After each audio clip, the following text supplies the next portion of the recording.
The basic idea of designing the 4-week-long Strong Start program is to give a proper base foundation for our students.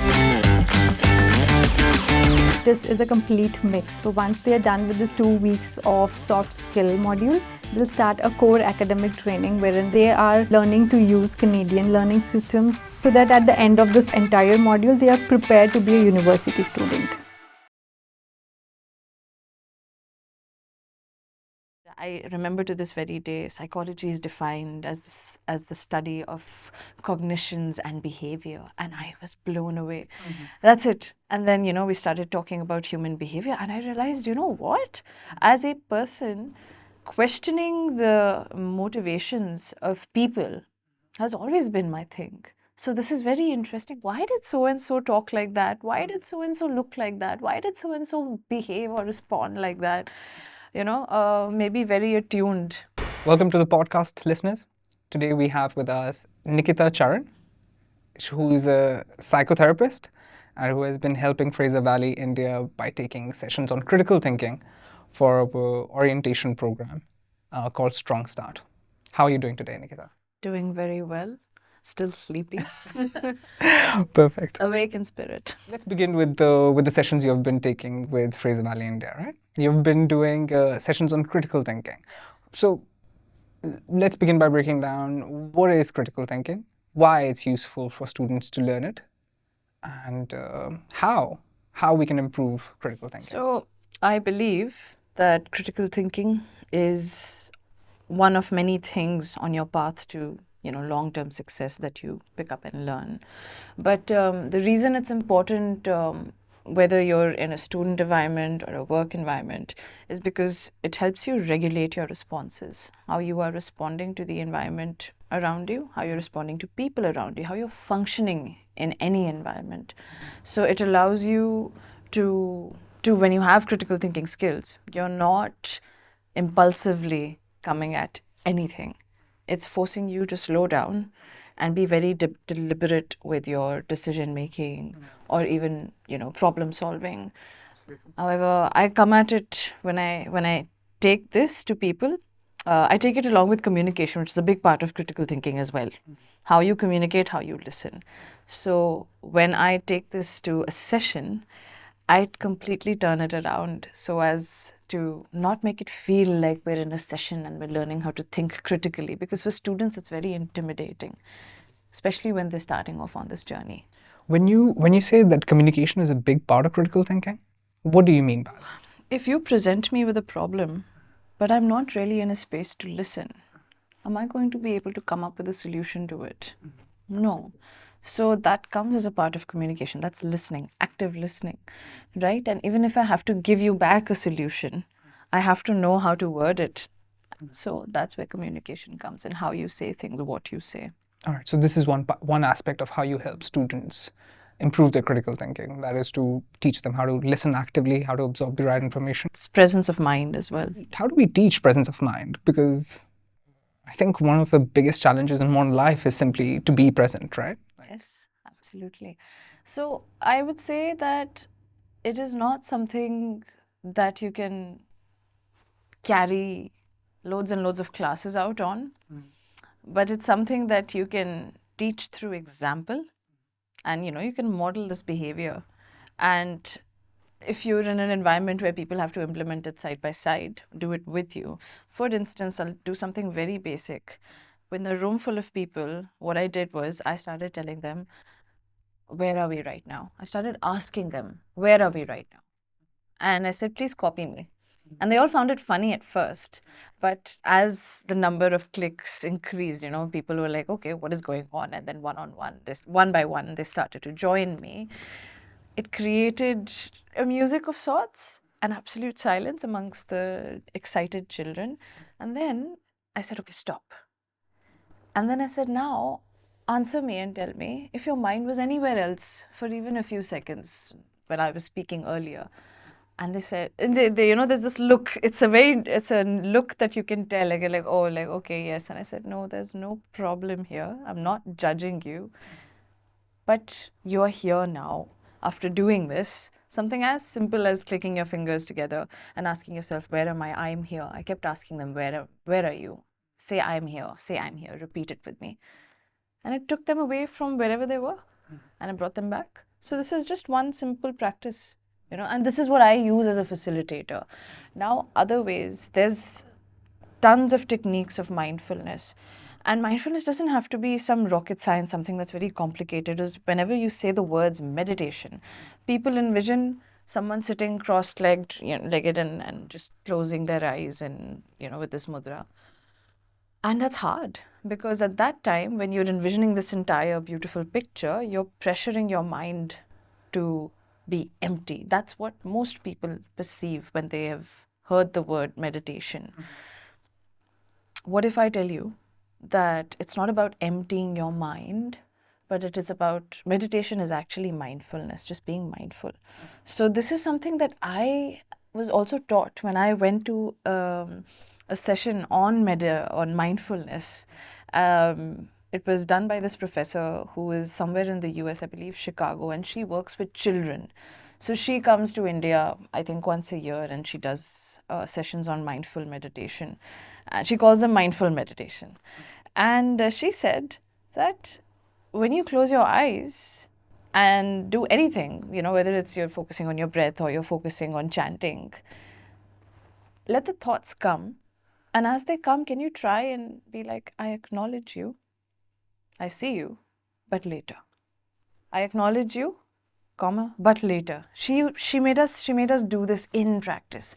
So she said and she had a very beautiful sounding bowl, like a sound bowl, which I work with them now, but back then I was very fascinated, as college students are. And she says that this is your cue to just be and see what's coming to your mind and keep focusing on the sound of the bowl. But whenever a thought comes, don't judge it, don't rush it away. Just say later, tell it you see it. And it made all the difference.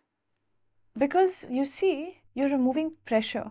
The moment you remove pressure, it's not an obligation any longer and you're able to focus for longer, And similarly, she made us do something called mindful walking. So these are things that I haven't had the chance to implement with these students yet because it's a bit of a different ball game. But she said, do you take the time to feel the ground under your feet? So she asked such basic questions where at one point it made us a little uncomfortable and impatient. Like, what is she trying to do? And at the end of day one, it went on for about 4 days. She told us, when you go home today, I want you to take a sticky pad and write on it mindful brushing and stick it on your mirror. And she said, whatever I've told you, please practice it when you're brushing your teeth in the morning, no other time. And we found it funny at the time, but here's the impact it had. I went home and I did it because we were to report back with little journals about what we've experienced. Yeah. So my eye would just go to it. And every time I was brushing, what are we doing when we're brushing our teeth? Probably ruminating on something. Ruminating, maybe, okay, what am I going to wear? What am I going to eat? Is my shirt pressed? Oh, what time? Oh, maybe if you have a watch on, or if some people even have a watch in their bathrooms. This is something I've discovered in therapy, right? So, what time is it? Yes, it's a fast world, right? So time is money, like they say. Anyway, what time is it? Am I late? That little sticker there is telling you, what are you doing right now? She told us. The question behind that sticker is, what are you doing right now? I'm brushing my teeth. So it's a very simple thing. But the way 2018 is when I attended this training. And this is 2024. And now I don't have that sticker on anymore. I took it off. I've replaced it 3 times ever since this workshop happened. But I've taken it off now because it's a habit. When I am there, I am there. And I'm so proud. I hope she's proud of me too, because, if I see her again, I want to thank her. That's very interesting. You said you've replaced it 3 times. So 3 times you you felt like you had reached the place where you were mindful and took it down, and then you realized that, oh, I need it back. Absolutely. And then the last time I was, the paper got I haven't after the third time, you see. So it was, I had taken note of the fact that the paper was getting, weird and is losing color, because of course it's a bathroom. So the idea is that if you can learn to be present during a certain moment, which is to say brushing, you can perhaps increase your capacity to be present during other moments of your day. Precisely. I'm here right now. If you notice, before we started this session, I took my cell phone and I told you, let me put it on silent. And that was not just for the sake of having no disturbance. It's also me making a mental note to myself that I'm here right now. I'm speaking to you. And for me, at this moment, it's very, till we, of course, when I walked in here, there were things on my mind. Before we started setting up, there were things on my mind. But as soon as you say we start, I'm here. I'm speaking to you. And I am here. I'm nowhere else right now. Beautiful. So in your practice, your idea with these students so far has been to kind of introduce the concept of being present so that it naturally affects their critical thinking. How do we encourage students to be present in classes? So with them, I only at this point used the little clicking because the point was to also get them to understand other aspects of critical thinking. But I would say that dedicating some time to sessions on mindfulness, it doesn't have to be every week.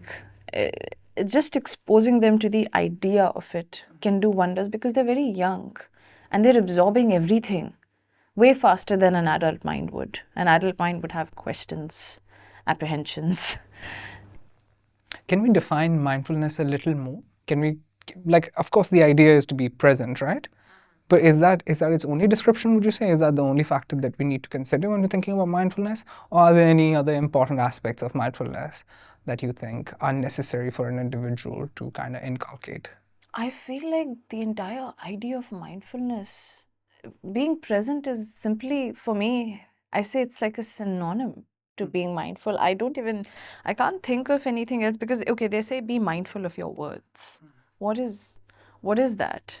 It's if you want to give another word to it, is being conscious. But presence, I wouldn't add anything else to define mindfulness if you ask me. Because by being present itself, when someone tells you be mindful of your words, when you're being present with your words, you're automatically thinking about things like what consequences do my words have for someone else? When I am talking, what am I giving the other person? How is it making them feel? If you're not mindful when you're talking, obviously, you're not going to have the time to look into that side of the words that you're delivering to another person. What is it? It's presence. So I simplify it. I wouldn't say there are other aspects to mindfulness. And would you say mindfulness is the ultimate aim of therapy as well? No, therapy is such a personal thing. Even the most mindful person can show up in therapy.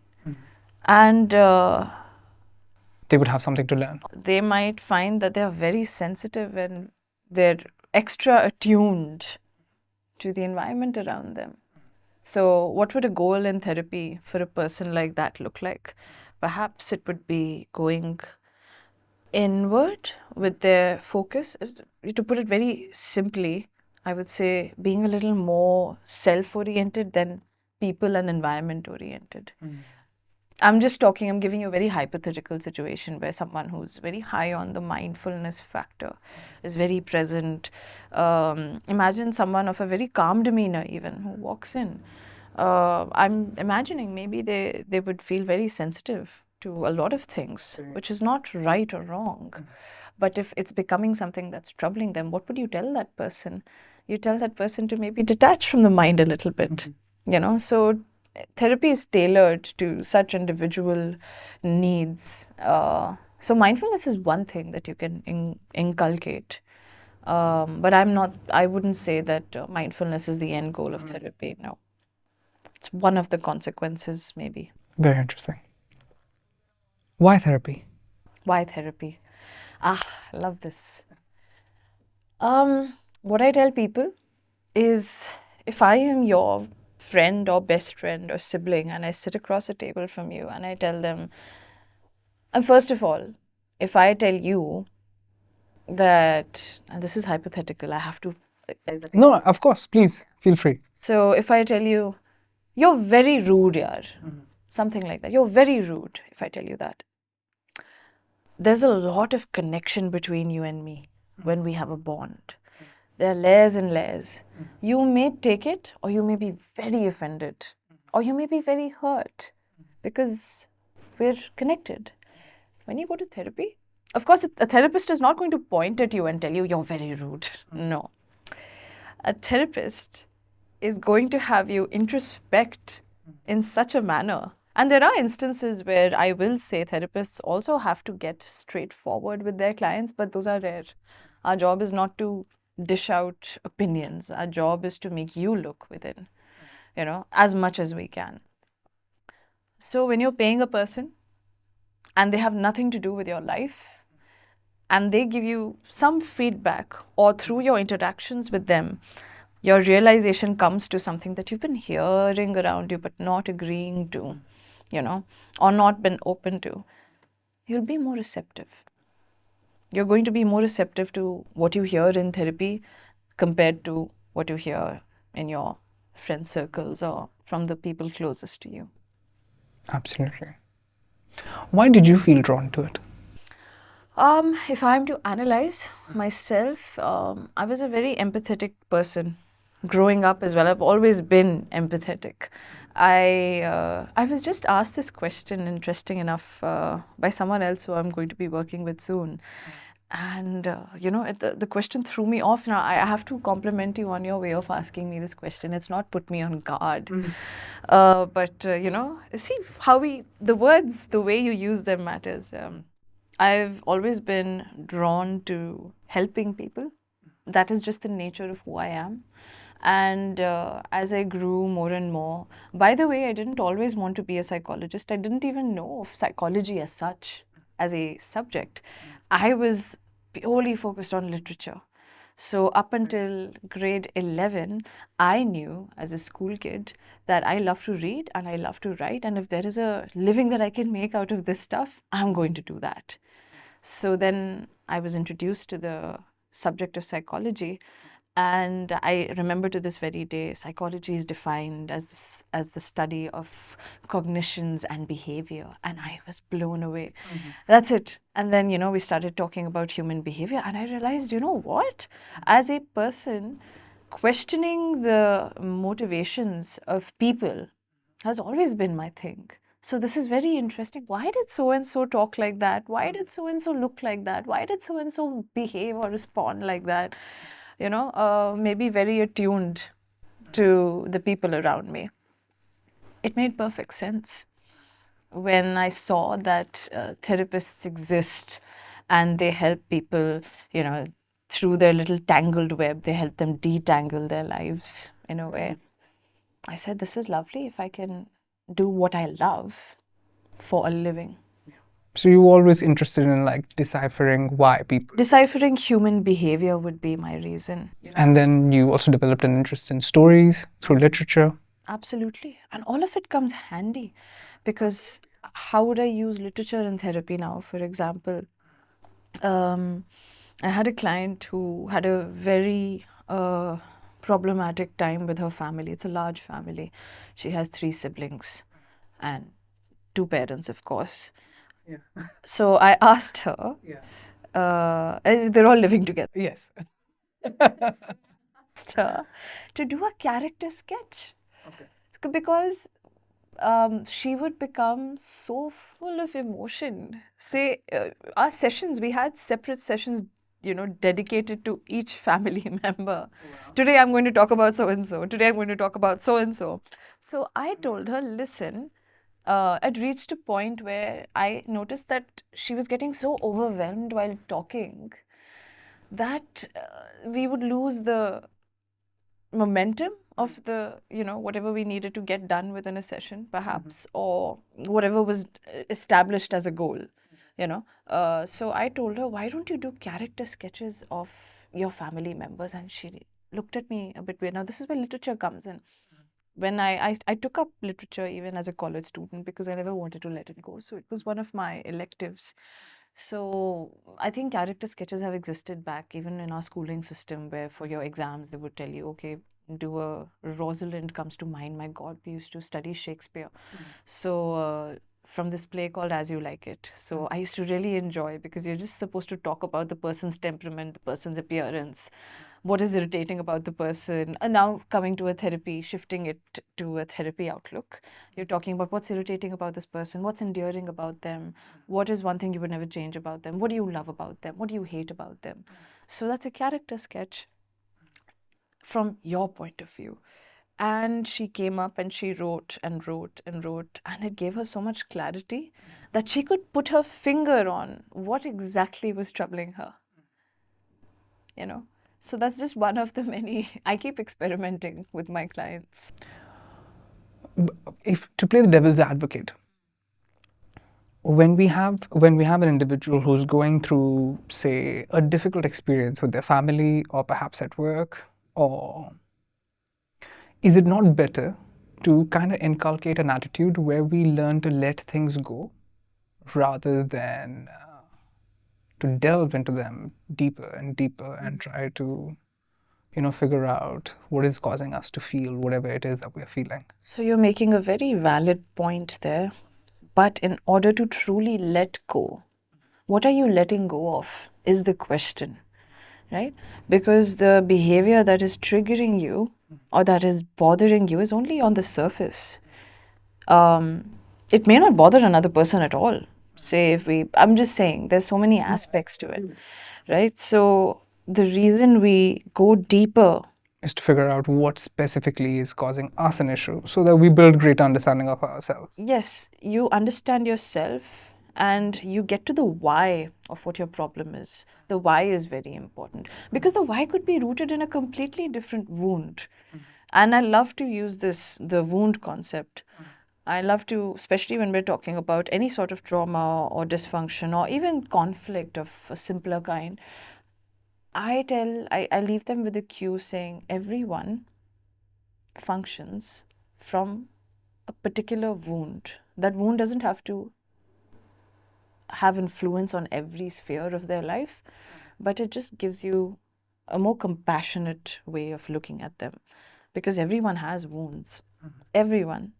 And we all function from those wounds, especially when our actions are having an impact, greater impact than required on another person, or they're feeling us more than they need to, right?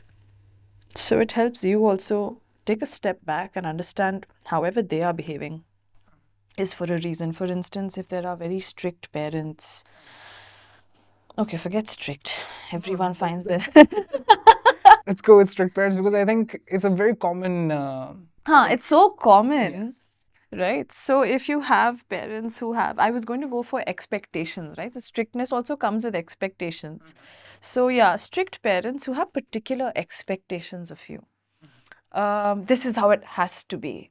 For instance, if there's a child who does not like to fold their clothes but likes to hang them instead on hangers, something as simple as that can become such a conflict, right? Because now this is not just a child. Let's make it a 16 through 18-year-old in our little example. So in a scenario, there's this child who's taking care of their wardrobe and they don't like to fold their clothes, they like to hang them, and they've got it under control. But the parent thinks that they need folding because you can save on space. Why? Now the child is going to get very agitated by that. I'm saying this because this is actually also something that's come up in therapy. So wherein the parent has recommended that the child be guided towards therapy because the child has behavioral issues, and the child did to an extent. But when this came up, even I sat there thinking, why could it be a problem? And then you use the wound theory that everyone, not even wound really, this is not a wound. So call it programming, right? Everyone functions from their little realm of experience. We're all a sum total of our experiences. And I asked her, I said, okay, tell me a little bit about your mother's parents. Do you know anything about your grandparents? Yes, yes. The response from ahead came, and she says, yes, yes. My grandmother was close to Hitler. So, so she said, very strict. Those are her words. So I said, okay then. I said, now imagine the childhood your mother had then. And she's silent. So you're getting them to think, So I said, why don't you ask your mother her experiences with her mother when it came to handling and the tidying up of the room? Just as simple as that, because I was supposed to also encourage that child to speak and spend time with her mother. So I gave her a little dialogue to run, and she comes back to me next session. She says, yes, they were not allowed to go and play in the evening till such time they tidied up their wardrobe. I said, has your mother ever done that to you? So she says, no, not really. I softened her perception of her mother. And now I left it up to her. I said, you can communicate about this. You can tell her that you like it a certain way. You see? So it doesn't have to. So it's things as simple as this, they do become conflicts. So people are operating from their wounds or their programming.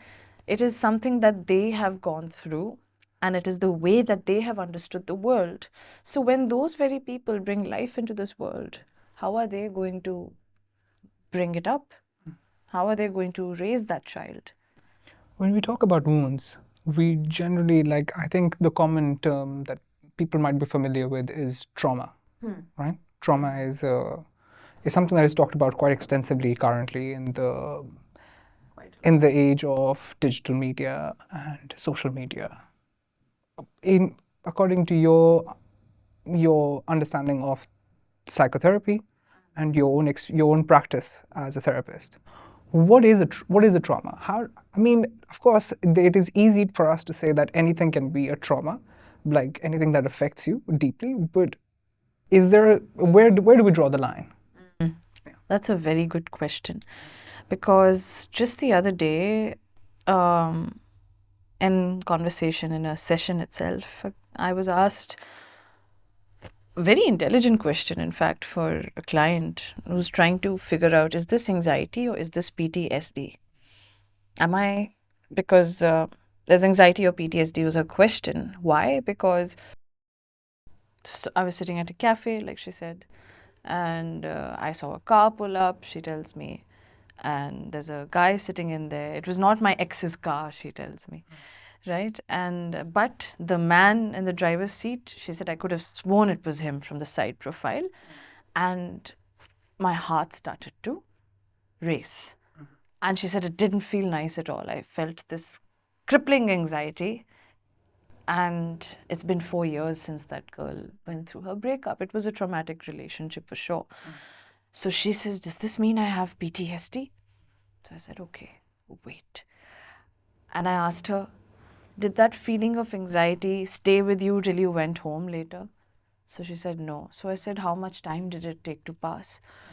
So she said, well, I kept looking. And when that person got out of the car and it wasn't him, I could make out. She said, by the time, what were her words? I could make out that it was not him when he was opening the door. And so I said, great. She said, yes, but she said, then I cried after that. I said, and why did you cry? And then in the session, there were other things that were happening in her life parallelly, in her present day life. So I quickly helped her understand that it's not PTSD, but it's definitely anxiety. PTSD will give you flashbacks. Now, that is also one thing to keep in mind. Trauma, unfortunately, does not fade away. You will always have flashbacks of it. And that's when it gets labeled PTSD, post-traumatic stress disorder.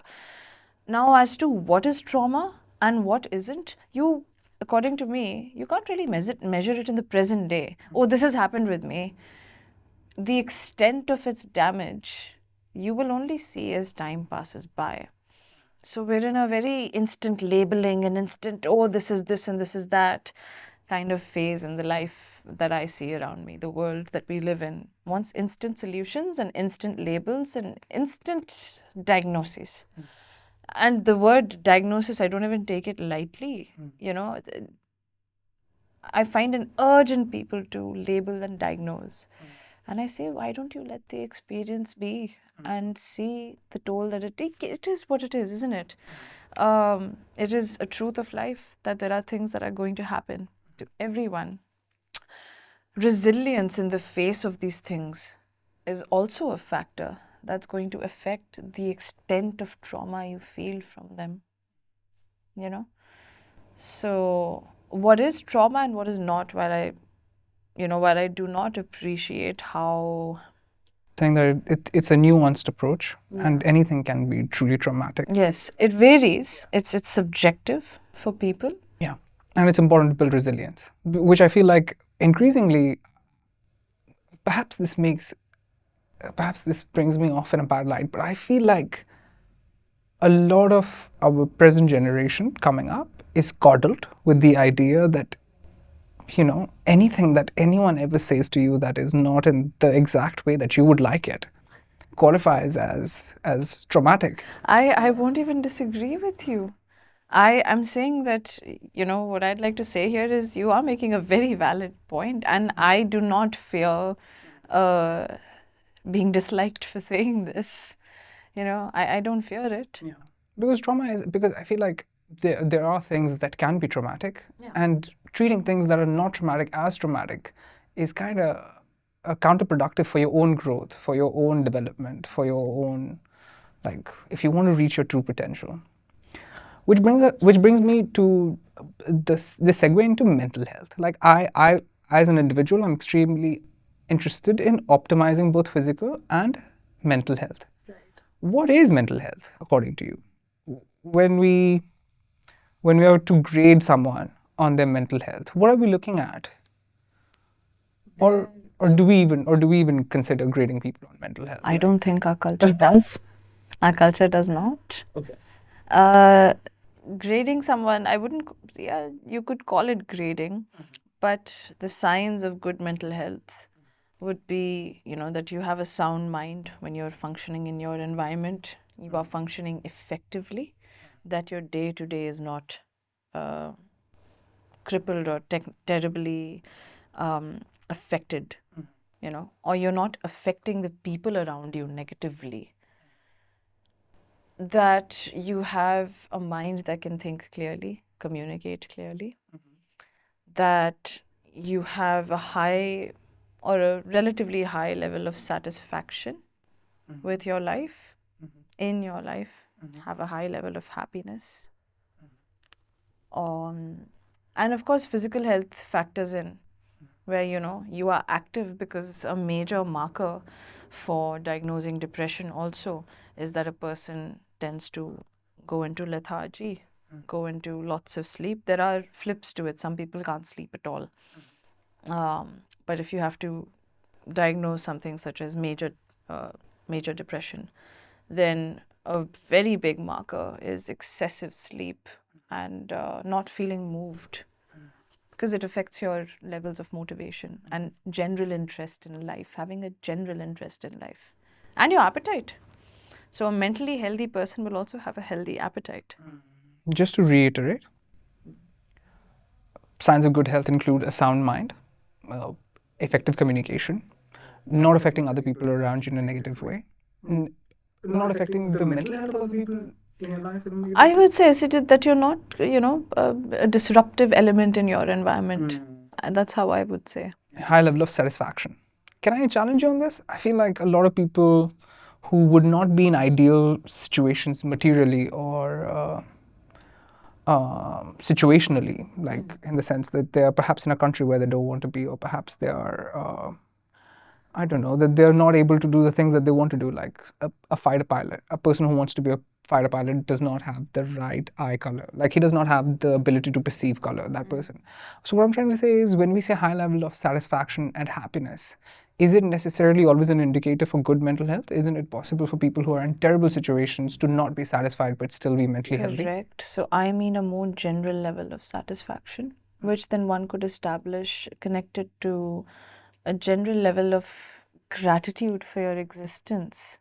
right? So when I talk of satisfaction, I don't mean situation specific things. Like, of course, I would love for psychologists, for example, I'm not happy with the state of mental health in this country, of the status that we give it. I'm not happy with how people in my profession are treated in this country. But that's very situation specific.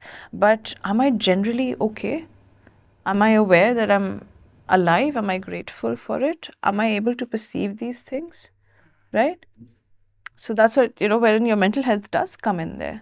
Because even the ability to acknowledge that you are doing okay at a very basic level, that's what I meant when I said at a high level. So maybe I wouldn't say a high level, like if I could word it differently, I would say a general level. For existence is this is more. It makes more sense because I would say that on the other hand is perhaps people who are looking forward to an end to their existence. So this is what good mental health looks like, right? How does the general individual, a layman, achieve good health, achieve good mental health? Of course, one we said is perhaps we should come back to this a little later. Perhaps what we can do is we can discuss some of the more common issues that people have in today's world. Right. Students, particularly, people who are school going age, that, for them, they're just learning about. Like, to be honest with you, I feel like I only started becoming the human being that I am at the age of around 25. Absolutely. Before then, I was a mess of emotions and. Your 20s are. I'm in my 20s right now. Yeah. So later 20s, and I am very glad I'm no longer in my early 20s. Yeah. Because God knows those were full of, they're lovely, yeah, but it's a more tumultuous phase, yeah, because you're still not sure of who you are. Yeah. And you're exploring a lot, and it can be it's layered with complication. Yes. Can we talk a little more about the challenges that people in the later teens and in the early 20s tend to face, especially as far as mental health is concerned? So the moment you said that, what came to my mind is body image for some reason. The first... Dysmorphia, I've heard that. So body image, dysmorphia would get categorized more as a proper disease. Dysmorphia is really not disease. Dysmorphia would get categorized as a proper disorder. But what we would say here is body image. And I could see this trend, I've seen it when social media was at its then peak, when Instagram was taking off, in the sense of when student age groups were beginning to use it more and more.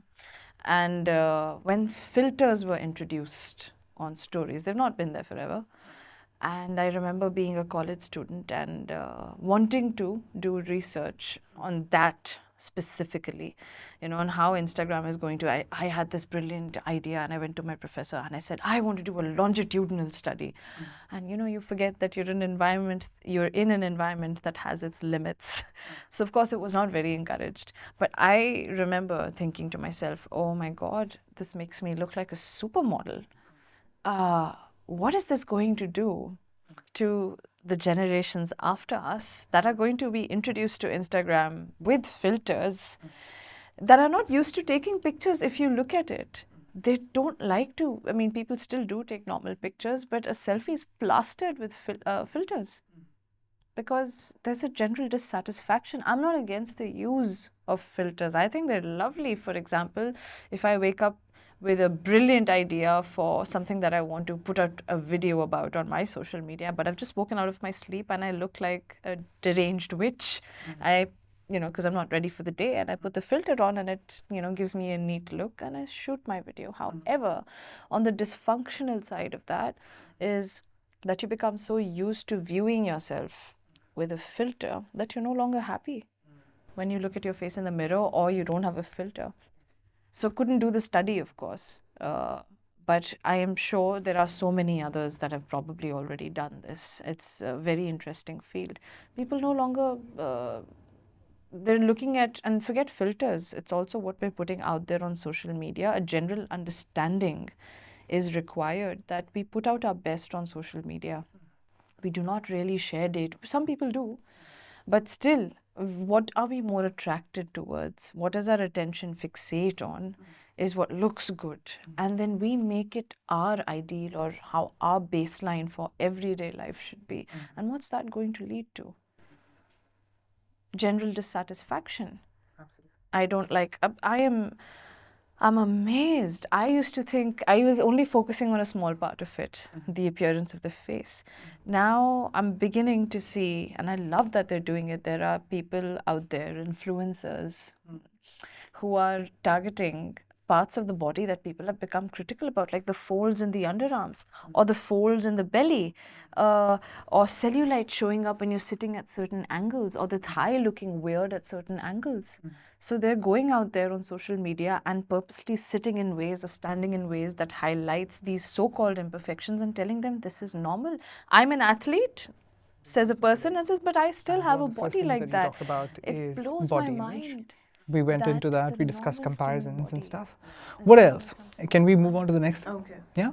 Besides body image, what other issues are generally, as far as mental health is concerned, among young teenagers? Not young teenagers. I would say late teenagers. A lot of them, so normally when they come into therapy, at least, it's to do with how they are perceived by their friends. And so basically how ends up impacting their self-esteem, their self-perception. And then they have general dissatisfaction with their relationships, right? So that dissatisfaction in their dating life particularly is coming from an utter confusion about what a relationship is supposed to be. And when I say this, when I make this statement, I'm focusing solely on the teenagers of today, of this current generation that we're they seem to be very confident about what they're doing, but that gets to a point of confusion beyond a certain point. So the nature of their relationships is very confusing for them now. And I think I will go far enough to say it's for even the general population. Yeah, I was just going to say that I think this is something that I think not just teenagers, but I think everyone of all walks of life is likely to struggle with. According to you, what is a relationship, and how do we feel about how others perceive us? So I'll separate relationships from the perception of others. But to answer what a relationship is, because we have many types, we have a relationship with our mother and father as well.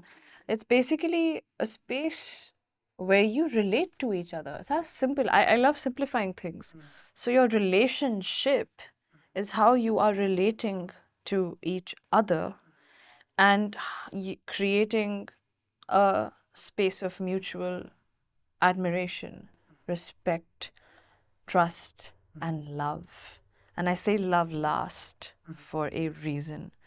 Love seems to be more of an outcome of the other words that I used. I said trust, respect, admiration. Right? You can add more to it. You can even add your integrity and loyalty. You can add merging interests, many factors. But trust, respect, and admiration go a long way when they work mutually in any relationship, even so friendships.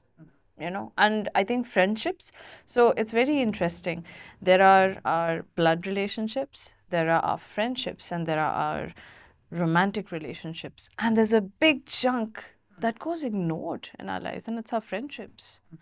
We focus a lot on our families and on our partners, but I see people take their friendships for granted and the role that those very friendships play in your overall development as a human being. So I would overall define a relationship as what I just said. I think that's very apt. Yeah. A lot of people complain of depression, or they cite it as one of the reasons for why they are struggling at life. According to you, why is there a certain surge in people claiming or people being diagnosed with depression? But look at the lives we're leading. What's the first thing that you do when you wake up and you open your eyes? I'll simplify it down to the moment that you're opening your eyes. Well, I've been doing this thing that Rick Rubin, who is a person I look up to quite often, he says take 3 breaths. You begin your day with 3 breaths, and then you go on to do whatever it is that you want to do, whatever your routine is. I have a very specific routine, to be very honest. Good. But before you built this awareness, something led to you building this awareness. Do you have a memory of who you were before you built this? Yeah, no, I think one of the most common things that everyone does, and that perhaps I did as well, was perhaps turn to my phone the first thing in the morning. Right? Simple as that. Everyone is doing it. We're all, and it's fine, we're all guilty of it. I am. But it's what you're practicing consciously, it's what you're absorbing, right? When you are, to keep it very simple, when you're opening your eyes and exposing it to the screen of the phone, you are forcing your brain awake. Very, right? So it's jumping from one brain wave to the other to like a fourth. You're skipping brain waves and you're going to a sudden level of alertness, which is not what we're biologically wired to do. And moreover, when we look at the role that technology and screen time now play in our lives, it's quite actively taking us away from the environments that we're in, whether it's at work, whether it's at home, whether it's with our partners, whether it's even in bed. I hear of the craziest stories and conflicts between partners. Married or unmarried doesn't even matter. I have actually heard complaints, and it's nothing new. But they're saying, she's checking her phone or he's checking his phone in the middle of making love. And even for me, the first time I ever heard it was I had to stifle laughter, right? And that's mean. That's me being judgmental as a human being. Laughter is judgmental. Yeah. But it was just for funny, and you can't. You're not. It's something that's very seriously impacting another human being. So in that moment, I had to compose myself and just approach it with this is not normal. It's not normal, right? It has become the new normal for people. But when you are actively connecting with each other, no matter who, okay, whether you're in a group of friends, whether you're in your work setting, wherever you are, if the phone's taking away from your time, it's a problem.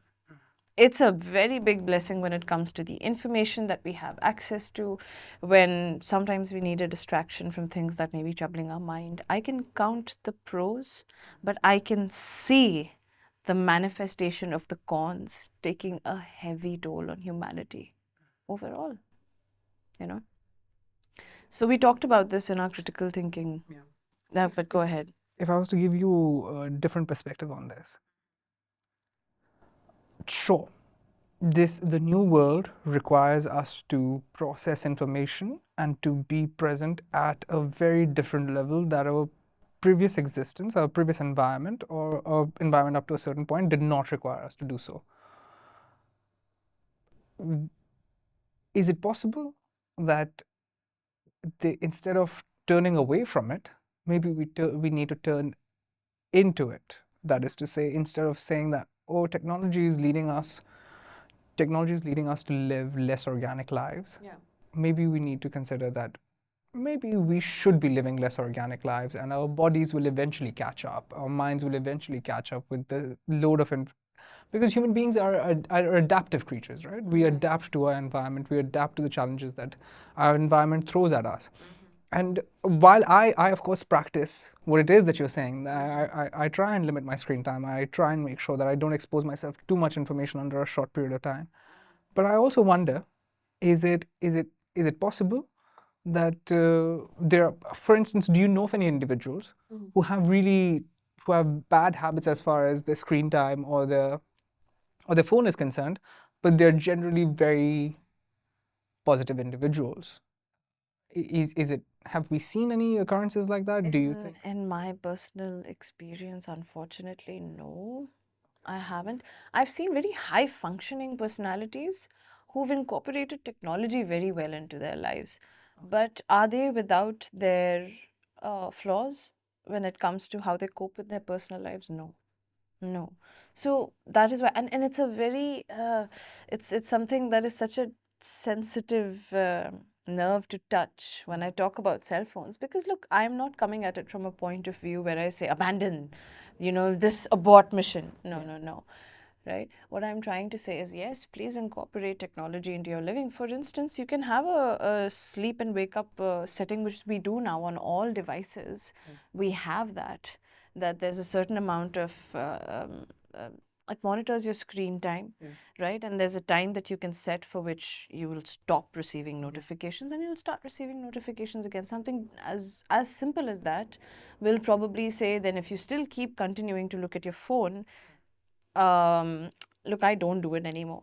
But I wonder if technology now, I'm also wondering if there's a way where even if I do happen to look at my screen as soon as I've woken up, um, can it block the notifications because it's still in that mode? It's still in that time frame where it's not supposed to wake up. So when you talk about human beings adapting and leaning into technology, that's how I visualize it, that use it, but still keep your humanness alive. I can't project into the future, so my vision, I can't honestly, if you ask me to sit right now and envision if we might ever adjust to this, what comes to me in vision is a very robotic humanity, and that's all I'll say. you know we're losing our human touch, and there's also one reason that I will cite, that depression is being diagnosed increasingly. We're losing our ability to connect. I love quoting Aristotle on this one simple thing he said, just this much. He says, no man is an island. And we were not made to live such isolated lives. And unfortunately, that's what technology has done to us. I had the pleasure of interacting with some exchange students. They're Indians who were in the US, are from the US, but they'd come here for an exhibition and they prepared for this exhibition. It was a historic thing about the Sikh Empire. So they wanted to learn about their culture and heritage, and so they were here. And they themselves, we got into this conversation because as soon as someone hears that I'm a psychologist, I'm flooded with these questions and I love them. So they were also asking me about the trends with technology usage and is it allowed in schools over here? Because in the US and in other countries, I believe it's allowed. In India, we still do not allow cell phones in classrooms. And I love that. I think it's absolutely necessary if you look at it from a security point of view. Today, parents do hand their children devices so that they have a means of contacting each other. But I love that our schools have not yet allowed, to this very date, at school levels, no cell phones in classes. Because you're there to do something. And it is going to, for such a young mind, it's definitely taking their attention away. So when I hear of kids from another culture, even though they're Indians now, they've been born and raised over there, they say that it's taken away our ability to even have conversations. It generates anxiety inside of them to approach a stranger and say, hi, how have we reached this point? How? Let me ask you: is it bad that people experience anxiety when they have to introduce themselves to strangers? Because I still kind of hate. That's fine. There's different types of anxiety, right? There is, and it's very valid to feel anxious when you have to introduce yourself. I feel anxious before interacting with students. When I have to make such big appearances and do these workshops, even I, as a therapist, as someone who's from this field, feels a certain level of anxiety. I'm not attacking anxiety here. What I'm attacking, and I will say attacking, is what technology is taken away from us is something so natural. It's unnatural levels of being able to connect, right? Even at a time when the cell phone did not exist, I am sure, I'm confident that there were people who did not enjoy interacting as much. It's made life easier for them, maybe, right? But let's take this this particular part of it later. But yeah, right. But what I'm saying is, even in times when no technology existed, there were people who still faced a certain level of nervousness or anxiety when they had to talk to people they never knew or go into big social settings. But they had ways of navigating through it. Yeah, I think interacting with people or connecting with people via online communities and all of that kind of like takes you out of practice of what it is like to be with real human beings. And then when you find yourself in real situations, you're overcome by all of the things that you're experiencing that you generally don't experience because you're not vulnerable online. Absolutely. You know what you're overcome by? You're overcome by crippling anxiety. Because if you already struggled with anxiety, I do believe, and I will say that having technology really helped people who struggled with it, to maybe express themselves more freely when whatever is making them nervous is not in their immediate vicinity. But does that eliminate the fact that you are a human being that exists on planet Earth and you are going to be at some point thrown into situations where this is inevitable? So choice and being able to face adversity for an anxious person is being put into a spot where they need to be interacting. Imagine not having the capacity to even do that, right? And this conversation is something that's been left behind. Now we have even bigger concerns as for identity theft and this and that, but that's another level.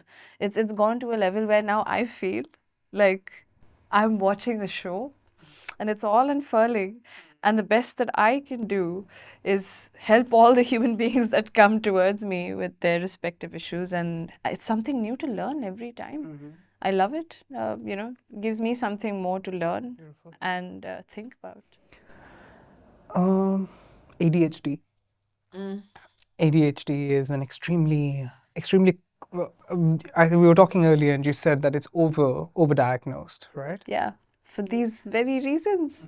Yeah, so sorry, this also ties into technology because, okay, think about this.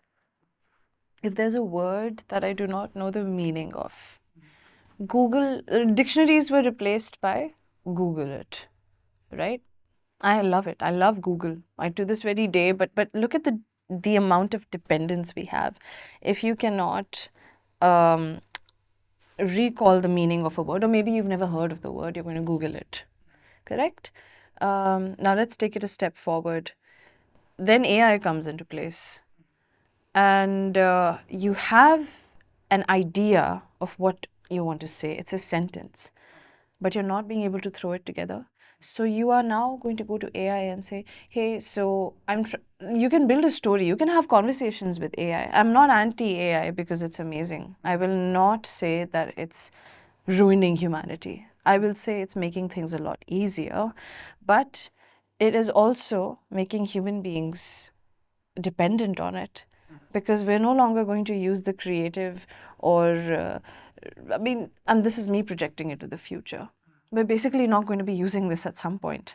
That is how I am looking at it right now. We will, but imagine going to AI and saying, I'm talking to XYZ and I want to say this, but I want to make it sound a certain way. So here are the keywords. What should I say? How should I word it? An entire sentence comes up, or a paragraph, or whatever you're supposed to say. I could have spent, and it saved me time, maybe. That's the argument that one will make, that it saved you time though. But in real time, you're going to lose your ability to have a conversation, right? And so where does ADHD factor in? Your ability to pay attention to anything is also shortening because of your technology usage. Because there's instant gratification. So wherever it takes time, your brain is not going to cooperate with you. And unfortunately, how is that going to be diagnosed? The professionals that you're going to who are handing you this diagnosis are trained as per a certain model that told them, okay, how much is the attention span when you're observing them? Are they the ADHD, the hyperactive part of it? Now, this is something you diagnose with observation.